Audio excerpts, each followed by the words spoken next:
Go through all 18 pages, and there's not a single reference to Great Satan in the entire thing. Oh, well, there you know. So things are looking up. Things are definitely improving. Right.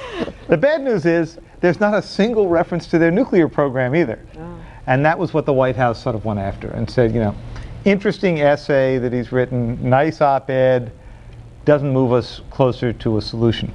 It was a little bit revealing about the president's view, or the president of Iran's view.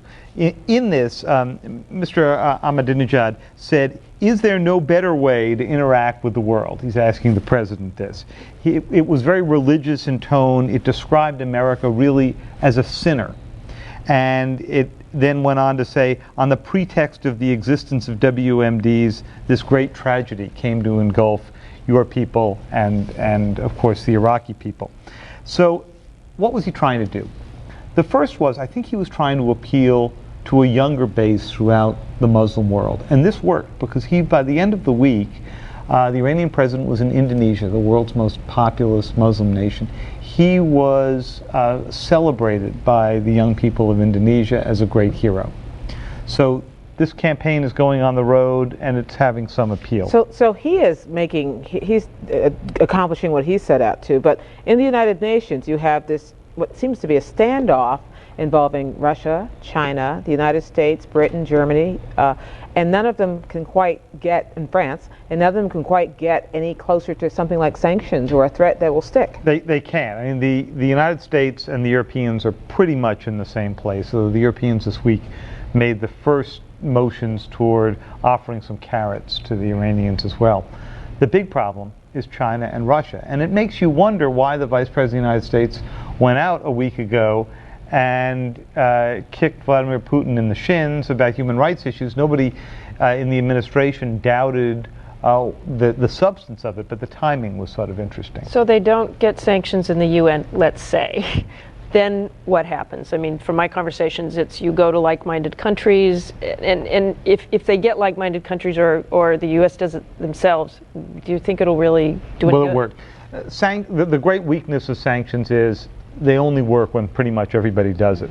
It particularly is true when you're dealing with a country that's bringing in $70 a barrel on their oil. So it's going to be trouble. And that's been, you know, throughout the past few years, that's been our problem in North Korea. We sanction the Chinese and the South Koreans trade with them. And that lesson is something the Iranians have watched closely. There was a report today about a discovery of highly enriched uranium inside Iran. What will that do to this combustible climate? What was interesting about this report is not that they had some uranium, it's where they had it. It was at the site of a former military base that when the IAEA, the International Atomic Energy Agency, began asking questions about this base, the Iranians bulldozed the entire base, took off the topsoil. The IAEA then went in and they found some on the equipment. There's an innocent explanation for this, which is that the equipment came to them probably from Pakistan already contaminated. There's a not so innocent explanation, which is that they may be working on this places that they've not declared. In the end, isn't this all about what we call euphemistically regime change?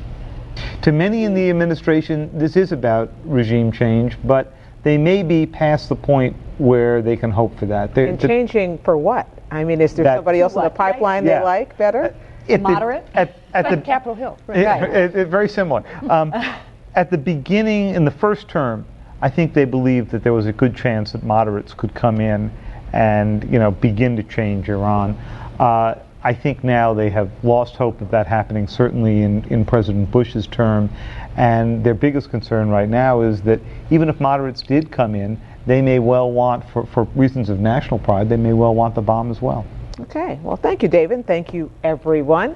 If there is anything on which you can bet the farm, it's that the week in Washington always ends up differently than it begins. So, to keep track of all the twists and turns, tune in every night to the News Hour with Jim Lara. Also at pbs.org, you can find our podcasts and send questions for us to answer on our web-exclusive Washington Week Webcast Extra. And then join us again around the table next week on Washington Week. Good night.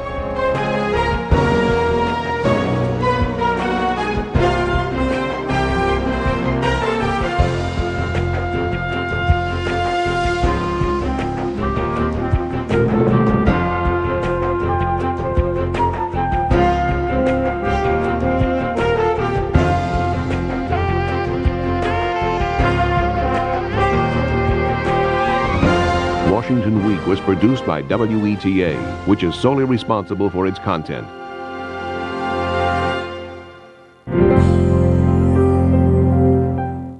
Corporate funding for Washington Week is provided by... Today, a soldier sees a snapshot of the terrain, a pilot an image of the airspace, the commander a view of the mission. But they're all part of a bigger picture. That's why Boeing is helping create a remarkable network to gather and analyze data from every source, then deliver the right information instantly. So the bigger picture is a safer world. Boeing, forever new frontiers. Thanks to an ongoing commitment by America's mining companies, more than 2 million acres already have been reclaimed. You can learn more about reclamation and modern mining at nma.org, the National Mining Association. Corporate funding is also provided by Chevron. Major funding for Washington Week is also provided by the Corporation for Public Broadcasting and by contributions to your PBS viewers like you. Thank you. I am PBS.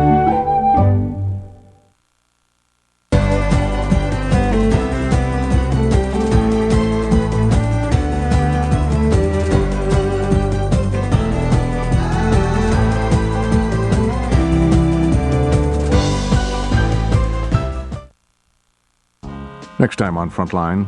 Baby boomers will be facing a very different retirement than their parents. You've saved. I just throw the money in the pot and hope it grows. You've invested. I thought when he retired it was going to be a lot different, money-wise. You've dreamed of retiring. One of your biggest problems is you're all going to live too long. It's the end of retirement. Can you afford to retire? Watch Frontline. Coming soon on PBS. Snowflake, the world's only known white gorilla. During his lifetime, millions of people made the journey to see him. He fueled our fascination and curiosity and showed us how much we have yet to learn about an animal so much like us. Next time on Nature. Coming soon on PBS.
Seems to have it all. Guys! But a burglar murder exposes some secrets. You are not taking us seriously. She said because of money! And reopens an old wound for Jericho. You're talking about murder here. Your father. You're not investigating your father's death.